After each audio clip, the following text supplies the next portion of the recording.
এক মনোরম সবুজ বনে একটা পরিশ্রমী পিঁপড়ে আর একটা অলস ঘাসফড়িং থাকত। পিঁপড়েটা নিরলসভাবে শীতের প্রস্তুতি নিত, খাবার জমাতো আর নিজের বাসা গুছাতো। আর ঘাসফড়িং গান গাইতো, আনন্দ করত, আর বলতো, এত পরিশ্রমের কি দরকার? কিন্তু সময় বদলালো। ঠান্ডা বাতাস বইতে শুরু করলো, ঝড় এল। পিঁপড়েটার ঘর আলোয় ভরা, খাবারে পূর্ণ। আর ঘাসফড়িং কাঁপতে কাঁপতে বাইরে দাঁড়িয়ে থাকলো। পিঁপড়েটা দরজা খুলে বলল, আমি তোকে আগেই বলেছিলাম, পরিশ্রম কখনো বৃথা যায় না। ঘাসফড়িং লজ্জায় মাথা নিচু করল। তবে পিঁপড়েটা বলল, ভুল থেকে শিক্ষা নাও, আমি তোমায় সাহায্য করব।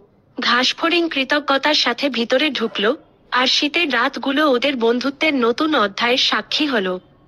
কঠোর পরিশ্রম আর শিক্ষার ফল কখনো বিফল হয় না। সময় মতো চেষ্টা না করলে পরবর্তী সুযোগ হাতছাড়া হয়।